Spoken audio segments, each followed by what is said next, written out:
nyingine. Jina la Bwana libarikiwe. Haleluya. Ninaona kuongezeka. Sijajua wewe unaona nini. Kwa wale walio na daftari, yani vitunzio na kalamu, na wale wanaorekodi, weka simu ile inaitwa flat mode, ndio? Yani funga line zile, alafu weka kwenye kile rekodio, kwa sababu wengine ni wazito kuandika.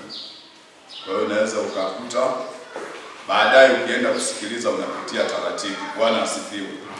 Ila ukiacha line oni, wewe unakuwa tayari unakuwa ni mtenda dhambi. Kati ya neno ambalo nilikuwa nalitafuta moyoni mwa Mungu, yani neno ambalo nilikuwa ninalitafuta moyoni mwa Mungu litakalo nisaidia mimi na wewe siku ya leo ya Jumapili. Bwana Yesu asifiwe. Amen. Na nashukuru Mungu hakuninyima neno na hajakunyima neno. Amen. Haleluya. Amen.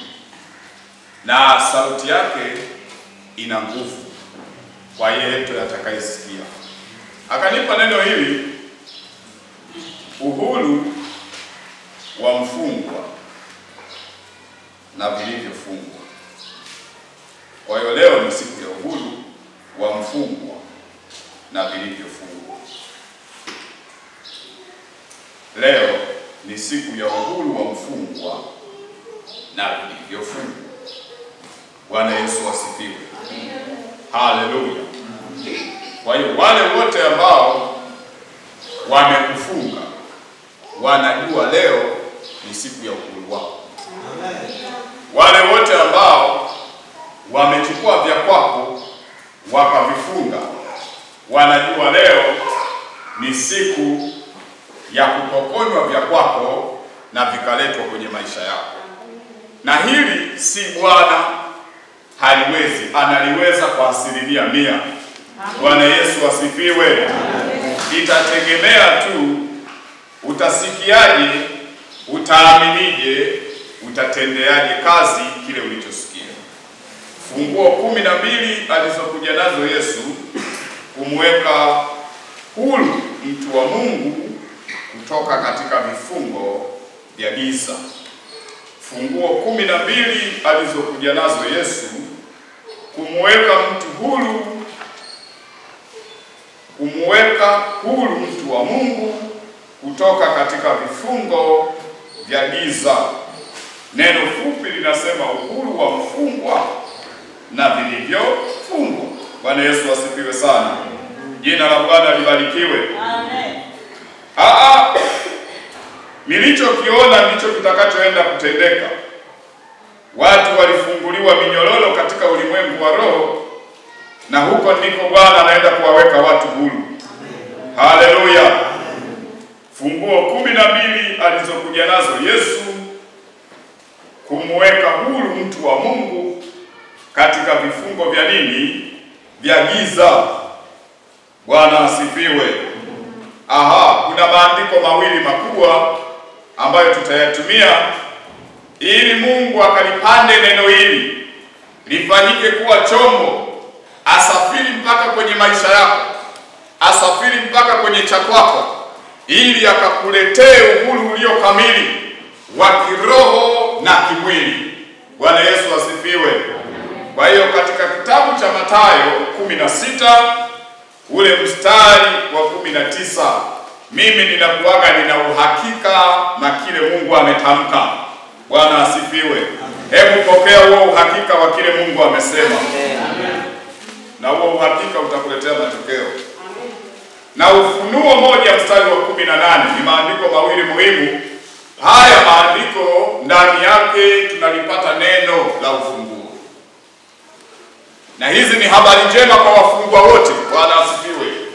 Hata kama haujafungwa wewe, leo utasimama kwa niaba ya jirani yako unayemjua amefungwa na utamkuta huru nyumbani. Wapo watu wanatufuatilia muda huu, wanatamani kusikia Mungu ana nini kwenye maisha yao. Amini waambie tu walioko nyumbani na walioko njiani na walioko kwenye kazi zao, Mungu ana uhuru wao leo. Mungu ana uhuru wao leo. Mungu ana uhuru wetu leo. Haleluya.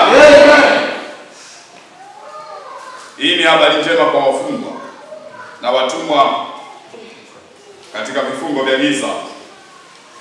Mathayo 16 mstari ule wa 19, kuna neno linasema hivi: nami nitakupa wewe funguo za ufalme wa mbinguni.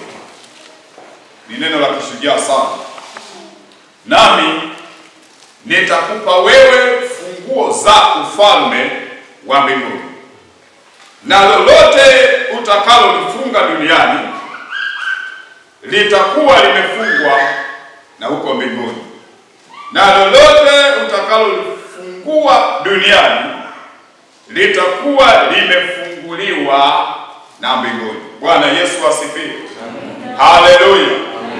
Moja kati ya Yesu alikuja na package. Yesu alikuja na kifurushi, na kifurushi mojawapo alichokuja nacho ni funguo za ufalme wa mbinguni. Na tena aliahidi hataweza kurudi nazo mbinguni, bali atamwachia yeye aliyeokoka. Bwana Yesu asifiwe. Yeye aliyeamini, moja kati ya zawadi, moja kati ya baraka atakayopewa, atapewa funguo za ufalme, sio funguo ya ufalme. Tuelewane. Amen. Funguo za nini? Za ufalme wa mbinguni.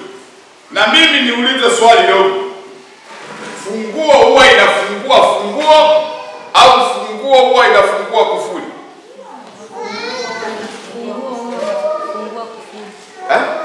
Funguo huwa inafungua kufuli. Funguo huwa inafungua kufuli. Bwana Yesu asifiwe. Amen. Sio funguo inafungua funguo. Funguo huwa inafunga kufuli au funguo inafunga funguo? Funguo huwa inafungua kufuli. Funguo huwa inafungua kufuli. Inafungua na kufunga.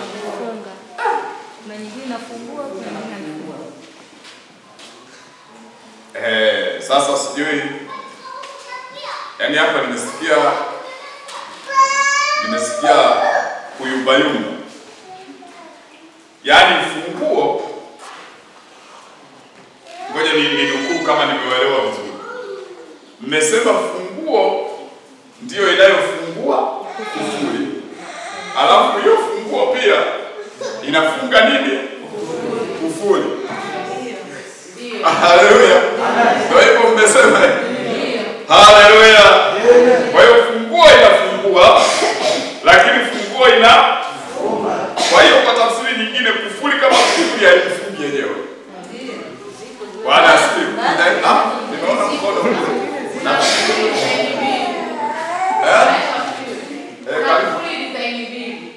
Kufuli nyingine unafunga bila funguo, lakini unafungua na funguo. Kuna kufuli nyingine unafunga na unafunga na funguo, unafungua na funguo. Haleluya. Sasa mimi nazungumza kufuli linalofungwa, haleluya, bila funguo. Bwana asifiwe. Lakini linategemea funguo ili lifanyeje? Bwana asifiwe. Jina la Bwana libarikiwe. Kuna mahali utanielewa kwa sababu tunataka tukatangaze uhuru. Yaani mchakato ulioko kule tunataka tukatangaze uhuru eneo. Twende kwenye Ufunuo. Ufunuo 1:18. Umweka mtu uhuru na vitu vyake vilivyowekwa nao vifungoni. Na leo kwa kweli tunaenda kumpeleka Bwana akatangaza. Na leo tutajifunza funguo moja wapo. Bwana Yesu asifiwe. Kati ya funguo 12 tutaenda kuitumia hii moja. Haleluya. Ngoja nikwambie, imani imekuja ili tutumie vitu vya Mungu vilete matokeo. Haleluya. Imani pasipo matendo imekufa nafsini. Kwa hiyo imani ilikuja ili tupate nyenzo. Bwana asifiwe. Tupate nyenzo ndani ya ufalme wa Mungu, ili tukitumia zile nyenzo kuna mlipuko utokee, kuna matokeo yapatikane. Bwana Yesu asifiwe. Kwa hiyo ukienda na imani isiyo na lungu, huwezi kumpiga shetani. Huwezi kumpiga shetani ukamshinda. Bwana asifiwe. Ilibidi ili Daudi ashinde, natengeneza kitu fulani, ili Daudi amshinde Goliati. Amen. Aliruhusu imani kutumia jiwe alilosikia kutoka kwa Mungu kwamba beba jiwe nenda nalo. Kwa hiyo alipofika pale, lile lijamaa likamtisha, likamwambia, wewe mbona chakula tu sasa hivi ni mboga yangu, wewe ni supu. Daudi akasemaje? Nitakuua leo kwa jina la Bwana wa majeshi. Alafu akarusha lile jiwe. Lile jiwe ilikuwa ni nyenzo, haleluya, ndani ya ufalme wa Mungu, ili itumiwe na imani ya Daudi kumshinda Goliati. Haleluya. Kwa hiyo sisi tuna imani na tutaenda kutumia nyenzo moja wapo ili tumlipue yule jamaa. Naona magereza yanatetemeka kule gizani. Ufunuo 1:18 inasema hivi. Ufunuo 1:18. Leo tunatangaza uhuru mpaka kule walioko Dar es Salaam, walioko miji kaza wa kaza, mataifa mbalimbali wataupata uhuru huo kwa jina la Yesu. Kwa sababu Yesu anatangaza uhuru wa dunia, wala sio mtu mmoja mmoja. Ufunuo 1:18 anasema hivi. Yesu anakusudia, anasema, na aliye hai, nami nilikuwa nimekufa. Huyo ni nani? Nilikuwa nimefanyaje? Nimekufa. Na tazama ni hai hata milele na milele. Akaweka nukta hapo. Bwana Yesu asifiwe. Alafu anaangalia mstari 2 yake 18 anasema, nami ninazo funguo za mauti na za kuzimu. Hasemi nina makufuri hapo, mauti na kuzimu. Bwana asifiwe. Anasema nami ninazo funguo za mauti na kuzimu. Anatujulisha kama wafungwa wa magereza makuu mawili yasiyoonekana. Haya, anaposema mauti na kuzimu, anazungumza magereza mawili makuu yasiyoonekana na sisi. Bwana asifiwe. Lakini shetani anayatumia. Na kwenye haya magereza, Mungu atusaidie sana. Kwenye haya magereza mawili, kule kinachotawala kule na chenye mamlaka kule ni makufuri. Haleluya. Kwa hiyo ukienda kwenye gereza la mauti, unakutana na makufuri yananing'inia kwenye ile milango. Ukienda kwenye gereza la kuzimu, huko nako kuna makufuri yanayoning'inia kwenye ile milango. Na shetani anayaamini makufuri yake 100%. Bwana Yesu asifiwe. Ya kwamba haya makufuri hakuna mtu wa kwanza kuja huku kufungua. Ni kweli hayupo mtu anaweza akaenda kufungua, lakini tunaamini ya kwamba Yesu ana uwezo wa kwenda kufungua, kwa sababu anazo hizo funguo. Haleluya. Hizo funguo zipo kwenye ufalme wa nani? Wa Mungu wetu. Yeye ana makufuri. Magereza ni mawili, mauti na kuzimu, lakini tunaamini ya kwamba leo mauti inatetemeka na kule kuzimu kunaachia. Watu tutakuwa huru pamoja na vya kwetu, na tutangaze uhuru kamili wa Bwana, kwa sababu inawezekana mchana wa leo. Inawezekana saa hii. Tafsiri ya maneno makuu mawili. Leo tutaenda kujifunza funguo moja, kwa hiyo muda tunao mzuri. Tafsiri ya maneno makuu mawili. Funguo ni nini? Na neno la pili, vifungo vya giza maana yake nini? Funguo ni nini Ni tafsiri ya kwanza. Ya pili, vifungo vya giza maana yake ni. Haleluya. Kwa sababu tunataka tukatangaze uhuru, lazima tukatangaze uhuru mahali tunapopaelewa. Jina la Bwana libarikiwe. Funguo ni nini? Lakini pia mbili, vifungo vya giza maana yake ni.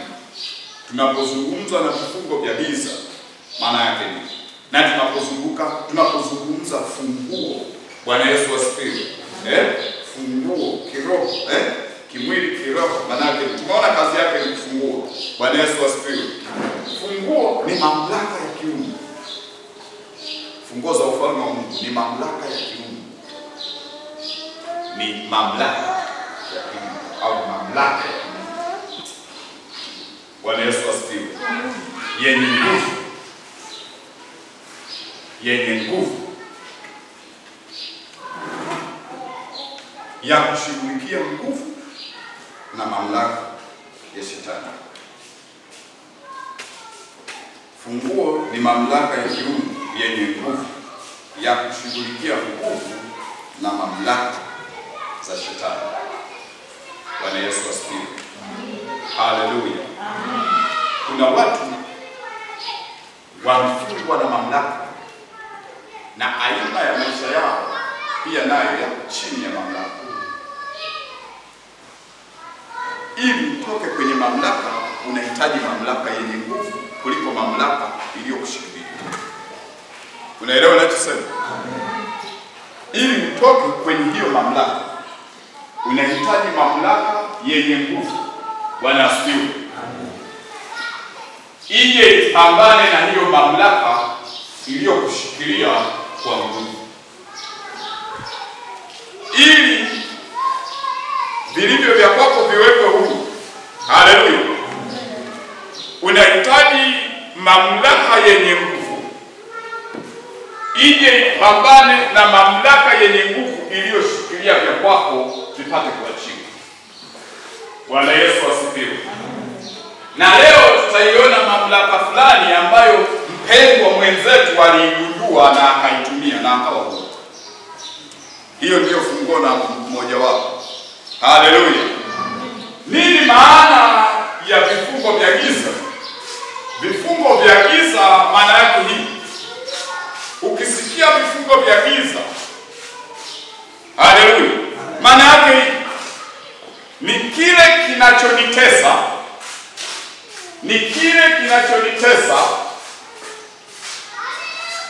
bila kuona, yani bila kukiona, bila kukisikia kwa masikio, wala kukijua kwa akili zangu, yani kimefichwa. Haleluya.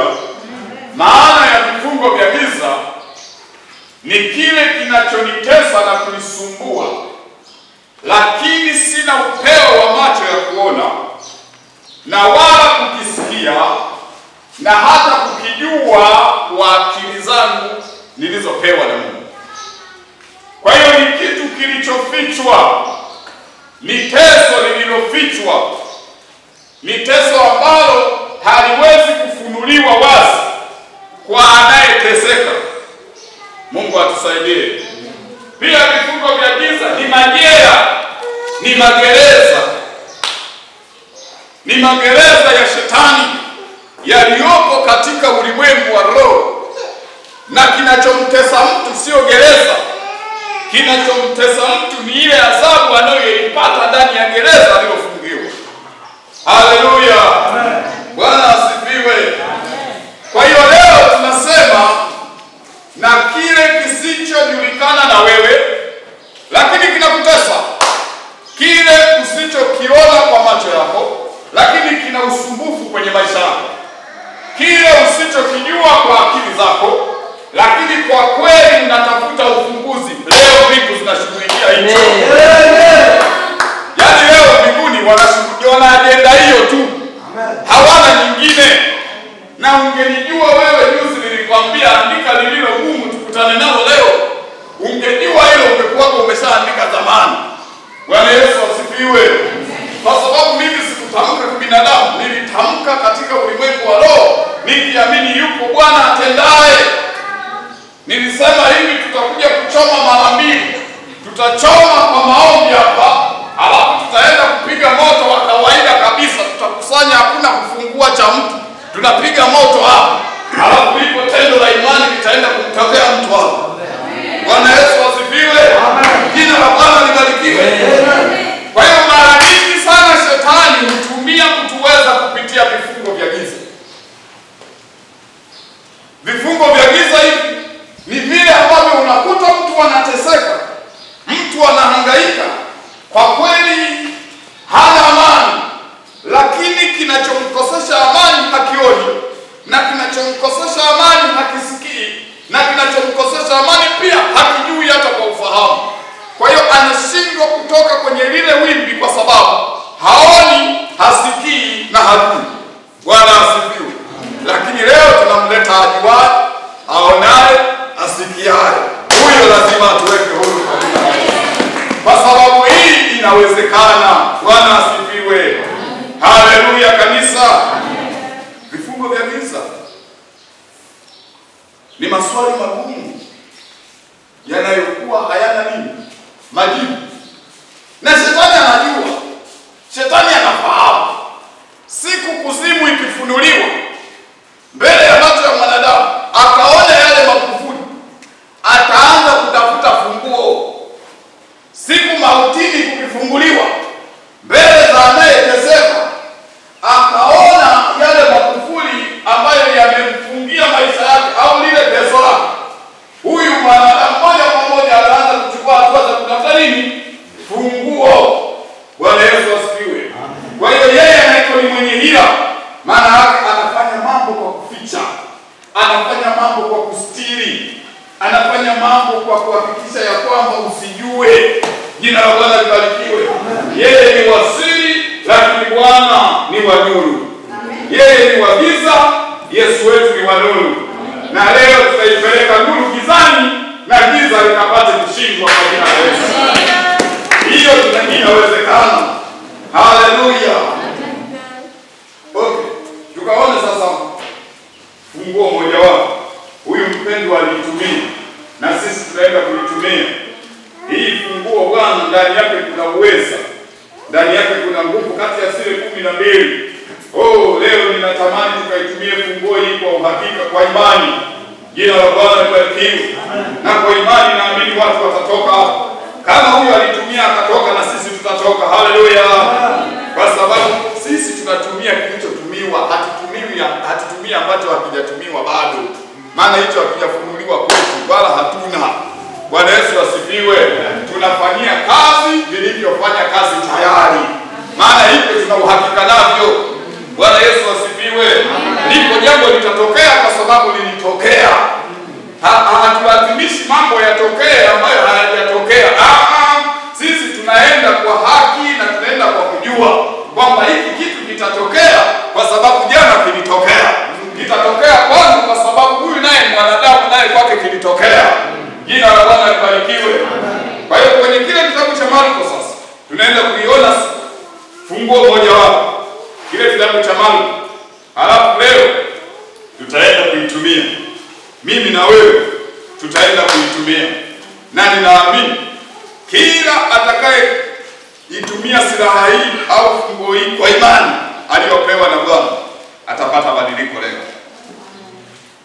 Kwenye Marko tunamuona mwanamke mmoja hapa. Marko 5 kuanzia mstari wa 25 hadi wa 34. Kitoka hapo naamini kuna mtiririko tutaenda nao. Na Bwana atatusaidia. Na baadaye mengi tayari, kumbe lile tatizo liliambatana na mateso.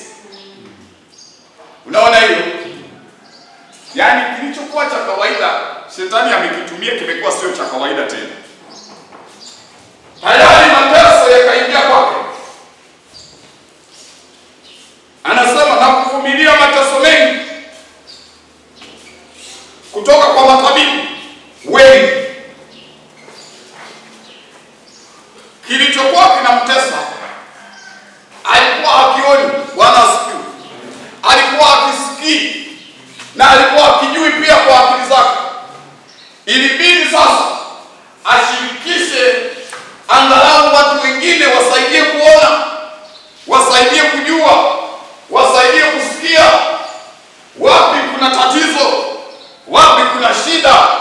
nataka nitoke hapa, maana hapa ndoa naona inaenda kwa hatarini tena. Bwana asifiwe. Ilibidi aanze kushirikisha watu, na kwa bahati mbaya na hawa watu waliowashirikisha na wao pia shetani akawaficha, akawapiga upofu wa macho wasione, ufahamu wasijue, sikio wasisikie. Bwana Yesu asifiwe sana. Tatizo likabaki mwaka wa kwanza, tatizo likabaki mwaka wa pili. Haleluya. Mpaka ile idadi koja anaposema miaka 12 ndio ilikuwa mwisho wa kubadili historia.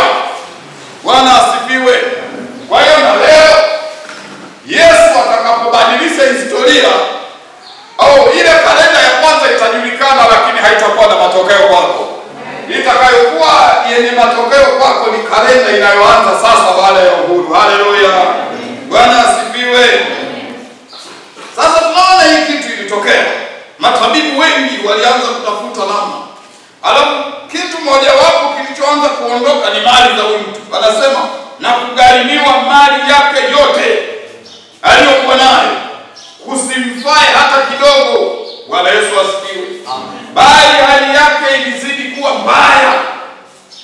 Maana hata fedha ilishindwa kufungua, gharama imeshindwa kumpatia majibu, gharama yote aliyoitumia imeshindwa, haleluya, kumtoa mahali kwenye yale mateso au kwenye kile kifungo.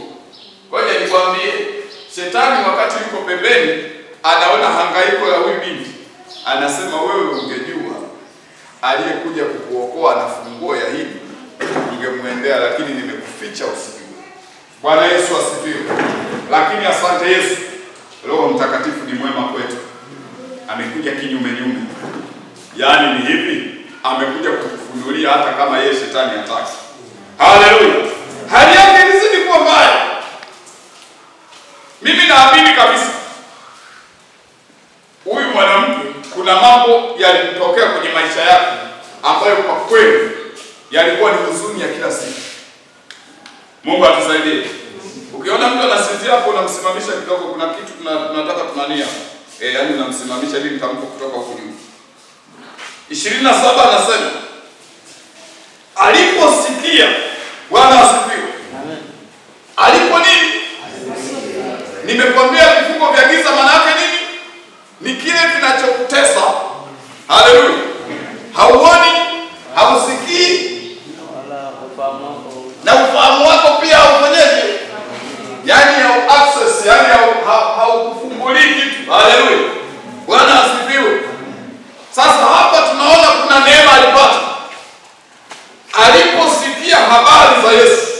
Bwana Yesu asifiwe. Maana yake alijua huyu sio mtu wa kawaida na amebeba vitu visivyo vya kawaida.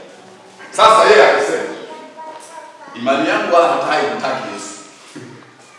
Huyu mwanamke alisema, kwani imani yangu mimi namtaka sana Yesu?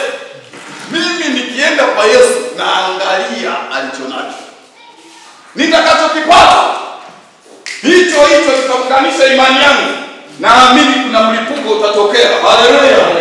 Bwana asifiwe. Alianza kubadilisha mtazamo, akasema mbona yaani habari za Yesu hizi habari nilianza kuzisikia kitofauti, maana mimi mwenyewe pia naabudu Mungu, lakini hizi habari alizozisikia hizi zilimbadilishia mtazamo. Na mimi naomba leo Mungu akubadilishie mtazamo. Anza kuona kwamba Yesu amebeba funguo ya maisha yako. Anza kuona hilo jela tena linakuachia kwa jina la Yesu. Kwa sababu inawezekana. Haleluya. Akasikia habari za Yesu. Aliposikia habari za Yesu, tunaona mtazamo wake ukabadilika, mienendo yake ikabadilika. Biblia inasema alipita katika mkutano kwa nyuma. Bwana asifiwe.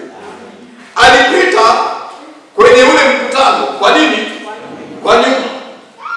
Alianza kujitenga kwa sababu anatafuta kitu cha ziada. Anatafuta kuona cha ziada alichobeba Yesu. Kwa sababu ule mkutano walikuwa hawashiriki anachokipitia. Ule mkutano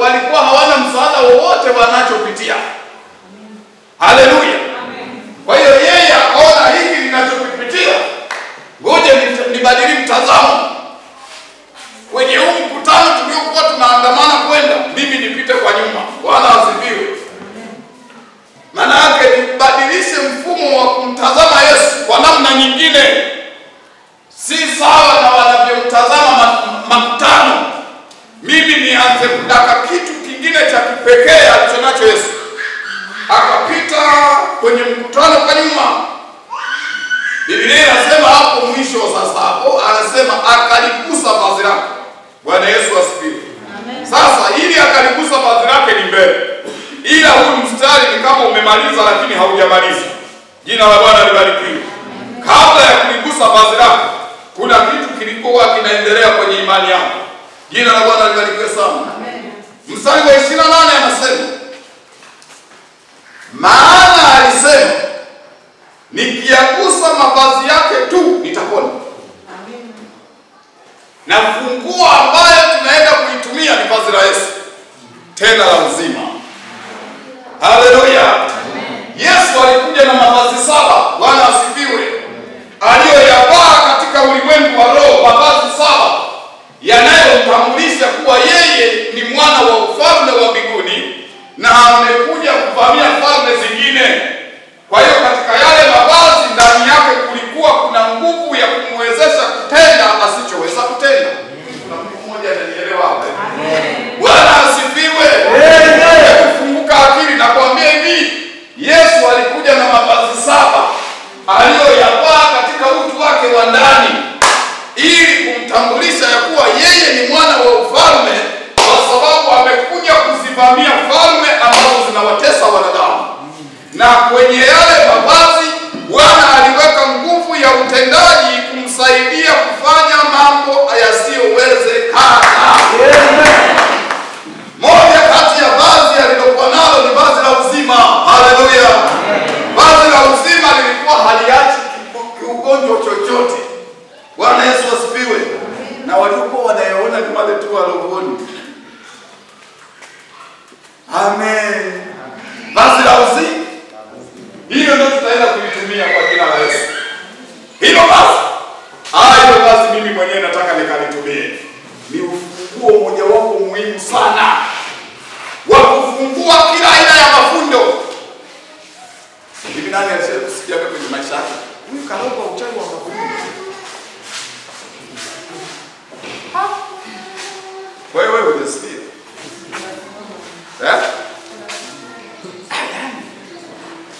Harokuwa na uchawi wa mafundo. Wewe unafikiri wanafungia nini?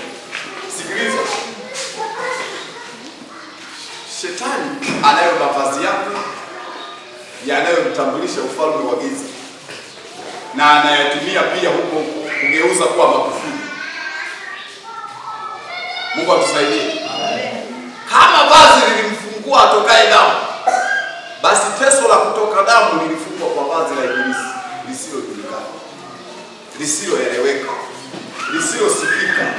Bwana Yesu asifiwe. Walichukua, inawezekana walimtarget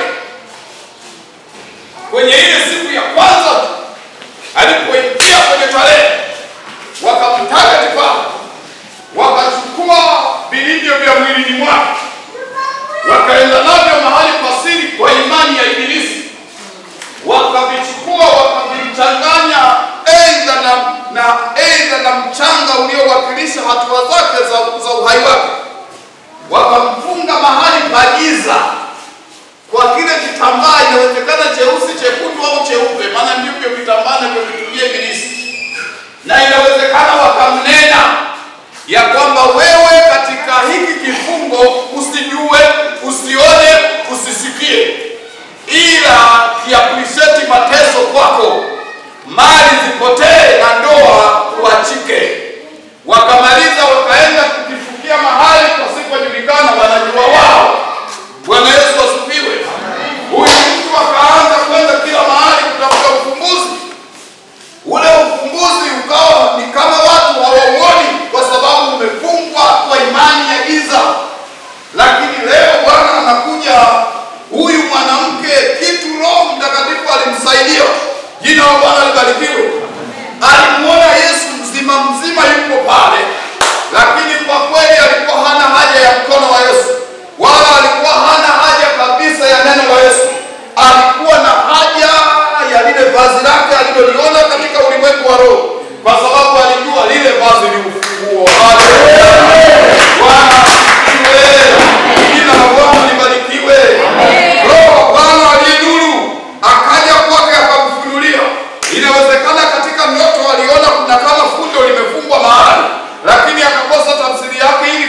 inamaanisha nini? Halafu kesho yake akasikia habari za Yesu. Roho Mtakatifu akamwelekeza kwamba kinachofungua fundo lile ni vazi lile. Haleluya! Kinachokutoa kwenye gereza lile ni kile alichobeba Yesu. Bwana asifiwe. Kwa hiyo anasema hivi, moyoni mwake akaamini. Sema moyoni mwake akaamini. Sema moyoni mwake akaweka uhakika. Uhakika aliyoweka akasema, nikiagusa mavazi yake tu.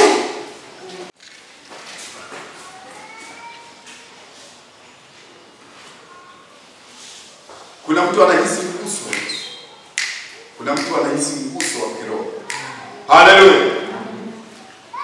29 anasema, mara chemchemi ya damu yake ikakauka. Haleluya. Hili ni tendo la mwanadamu. Hili tendo la hapa jini la nani? La mwanadamu, ambalo limesababishwa na imani aliyokuwa nayo.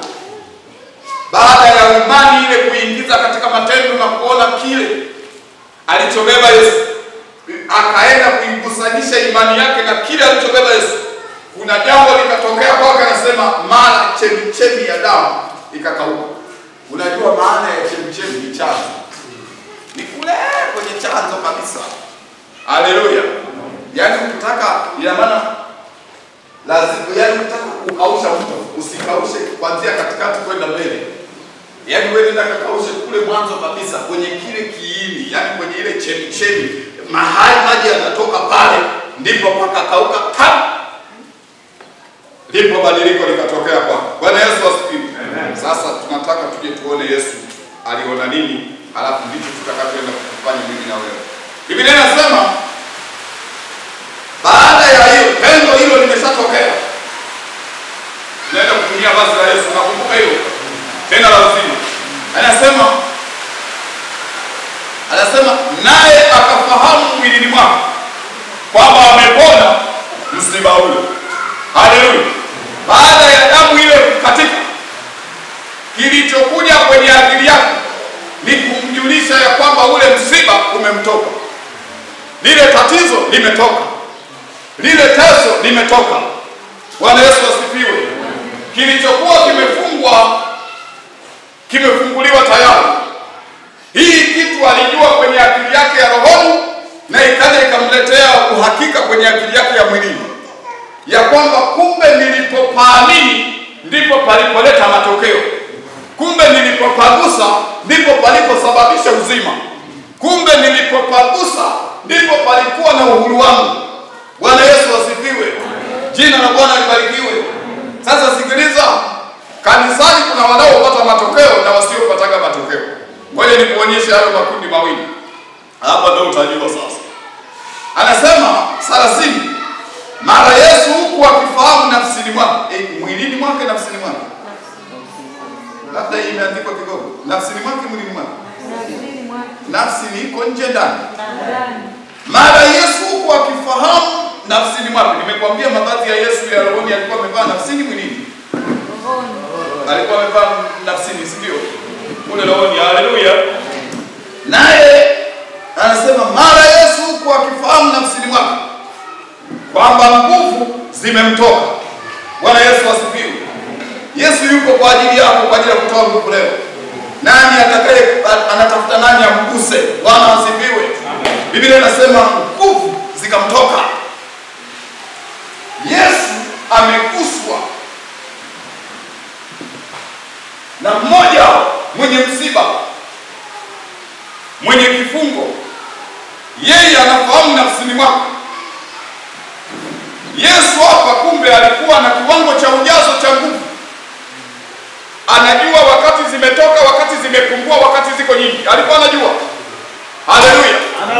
Yesu kama mtumishi wa Bwana alikuwa anajua nafsini mwake ana vibebeo vya nguvu. Kwa hiyo anajua saa nguvu imetoka na ni nguvu ya aina gani imetoka. Saa nguvu imepungua na saa nguvu imeongezeka. Bwana asifiwe. Sasa huyu mwanamke yeye alienda kwa ajili ya kuhakikisha kuna aina ya nguvu kwa Yesu inatoka. Na ile nguvu kwa kweli alikuwa anahitaji nguvu ya uponyaji. Bwana Yesu asifiwe.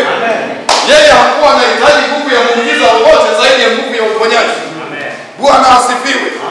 Alipoona kwamba nguvu ya uponyaji iko kwenye vazi la kidaktari, linaitwa vazi la uzima, yeye akapita kwa nyuma, akaamini moyoni mwake ya kwamba katika vazi hili nikiligusa majibu yangu yanapatikana hapo.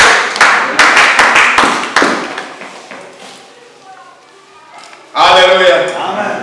Kuna mwingine anajiuliza sasa umalizie na yale mavazi mengine 7 tuyajue. Bwana asifiwe. Haleluya. Akafahamu nafsini mwake kwamba nguvu zimemtoka.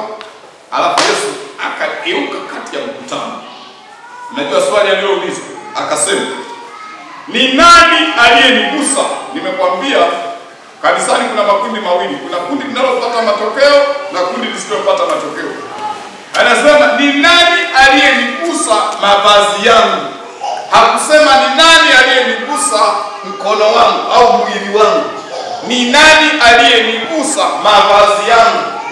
Bwana Yesu asifiwe. Hivi unaelewa hili swali? Unaelewa hili swali? Ni nani aliyenigusa? Kuna utofauti wa kugusa na kumpamia mtu. Amen. Anasema ni nani aliyenigusa mavazi yangu? Sasa wanafunzi wake ndio walivyo. Wanafunzi wake wakamwambia, "Je, waona makutano wanavyokusonga songa, nawe wasema ni nani aliyekugusa?" Yesu alikuwa anauliza jambo lile kiroho kwa sababu hakuguswa kimwili. Akatazama pande zote ili amuone yule aliyelitenda neno hilo. Haleluya. Imani pasipo matendo. Na yule mwanamke akaingiwa na hofu na kutetemeka, akijua lililompata. Akaja akamwangukia, akamweleza ukweli wote. Akamwambia, "Binti, imani yako imekuponya. Nenda zako kwa amani, uwe mzima, usiwe na msiba wako tena." Bwana Yesu asifiwe. Jina la Bwana libarikiwe. Hapa tunaona waliokuwa wanamsonga songa Yesu, na tunaona aliyemgusa. Haleluya. Aliyemgusa akapata matokeo, wanaomsonga songa hawajapata matokeo. Kanisani ukija kwa kumsonga songa Yesu, wewe utaishia kukaa na Yesu asiye na matokeo maishani mwako. Unaelewa Kiswahili? Ukija kanisani kwa kumsonga songa nani? Wewe utakaa na Yesu asiye na matokeo. Lakini ukija kwa namna ya kumgusa nani? Wewe utakuwa na Yesu mwenye kusababisha matokeo kila siku kwenye maisha yako. Na leo tutaenda kusimama tuondoe kumsonga songa Yesu, tuingie kwenye harakati za kumgusa Yesu. Haleluya. Najua tunabadilisha mitazamo sasa. Amen. Jina la Bwana libarikiwe. Yesu akasema, "Imani yako imekuponya." Imani katika nini? Katika vazi la Yesu. Imani katika vazi la Yesu. Amini Yesu leo yuko kwa ajili yako. Amini Yesu leo yuko kwa ajili ya vile vya kwako. Amini yupo leo kwa ajili ya lile jera. Ule msiba kwa kweli kabisa, na yeye Yesu kaumia pamoja na wewe. Ila anatamani hatua za kwako binafsi za kumgusa. Watu wengi huwa wanatamani kuguswa. Wanatamani? Hebu shirikiana na mimi. Wanatamani? Watu wengi wanatamani? Kugusa. Lakini wao hawataki kugusa. Unaelewa hivi? Hivi umeelewa Kiswahili? Watu wengi wanatamani kugusa, lakini wao hawataki kugusa. Ngoja nikwambie, utagusa na visivyo kusikwa.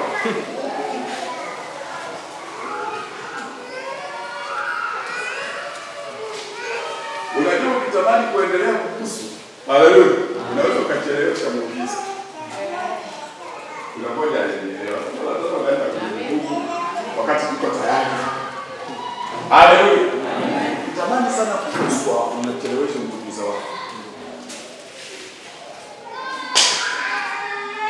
Huyu mwanamke aliona nimeguswa. Matabibu wamenigusa. Aliteswa mengi na matabibu wengi, si ndio? Matabibu walimgusa. Akamwambia kaenda mpaka kwa Hawa, wakamgusa. Kaenda mpaka na kwa wenye vitambi kidogo, wakamgusa. Akaona hii ni zamu yangu sasa, nitafute wa kumgusa. Haleluya. Bwana asifiwe. Na hii ndio saa ya Bwana. Yaani kuzimu imeshatulia. Wakati ndio huu. Wakati ndio huu. Wa kufanyaje? Wa kuguswa, wa kugusa. Wa kuguswa, wa kugusa. Na unagusa, unaelekeza wapi? Maana huyu alielekeza kwamba nikigusa nitapona. Wewe unataka kugusa, unaelekeza wapi? Unaenda kugusa si Yesu. Na unachoenda kugusa si cha Yesu. Sasa wewe unagusa kwa kuelekea wapi? Kwa sababu aliyeenda kugusa huyu alipata matokeo, na sisi tunapata matokeo leo. Amen. Kama misiba iliondoka, kwani kwetu itabaki? Hapana. Kama ugonjwa uliondoka, kwetu utabaki. Amen. Kwa hiyo sasa hii ni saa ya wewe kwenda kugusa. Na ni saa ya kwenda kugusa kile ambacho umefundishwa kukigusa. Bwana Yesu asifiwe. Swali, unapoenda kugusa unaelekeza wapi? Tayari kuna mahali unaelekeza. Kuna mahali unaelekeza sasa. Amina. Mpaka sasa hivi kuna mahali unaelekeza. Amina. Bwana asifiwe. Amen. Sikiliza. Kaguse kimwelekeo. Kuna matokeo lazima yatokee. Kama mbingu zimetangaza uhuru, shetani atawezaje kutangaza utumwa bado? Na uhuru ni sasa, na uhuru ni leo. Yaani ni hivi. Vilivyo vigumu vimekaa muda mrefu, miaka 12 hii, lakini tunaona Bwana alibadilisha historia. Ni saa ya kwenda kugusa. Nani yuko tayari kwenda kugusa? Nani yuko tayari kwenda kugusa pamoja nani? Namuona Yesu ameniachilia basi hapa. Anatamani mwenye imani akaguse. Ipo nguvu, itatokea kwa huyo mtu. Jina la Bwana libarikiwe sana. Tumejifunza moja kati ya funguo alizokuja nazo Yesu. Na tumesema kuna vazi la uzima. Haleluya. Alikuja na mavazi 7. Vazi la uzima, vazi la neema, vazi la neema alikuja nalo. Ila nalo lina kazi yake. Lina kazi yake.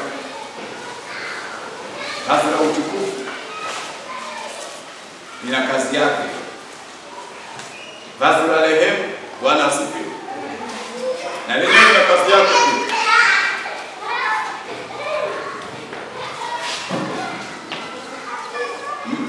Yamefika mangapi? Mani? Bado mangapi? Matatu nikaandae klipu ili mwenyewe kwa mbili.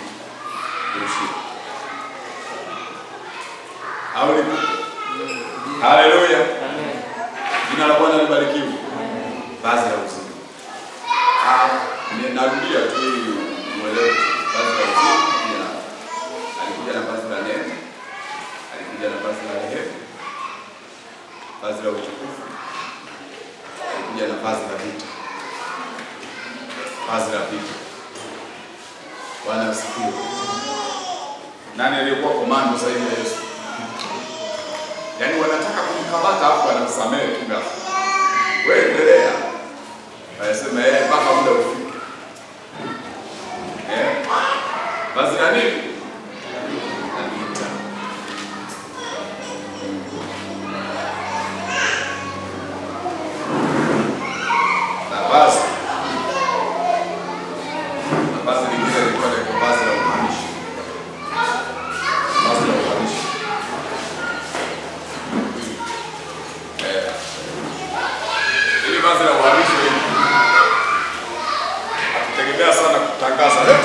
kongamano.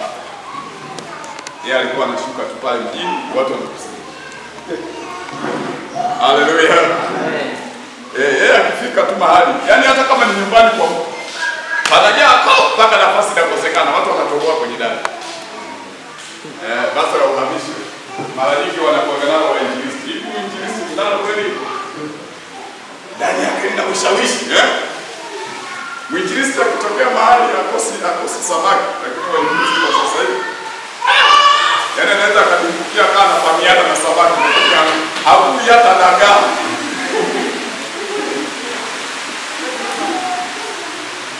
Haleluya. Basi muda wetu umetosha. Hiyo ni faida nimekupa, lakini ni nani? Ni sehemu pia ya mavazi ya Yesu, sehemu ya kukuza ubongo wako kuelewa mambo ya roho. Bwana asifiwe. Sasa ninaomba tusimame.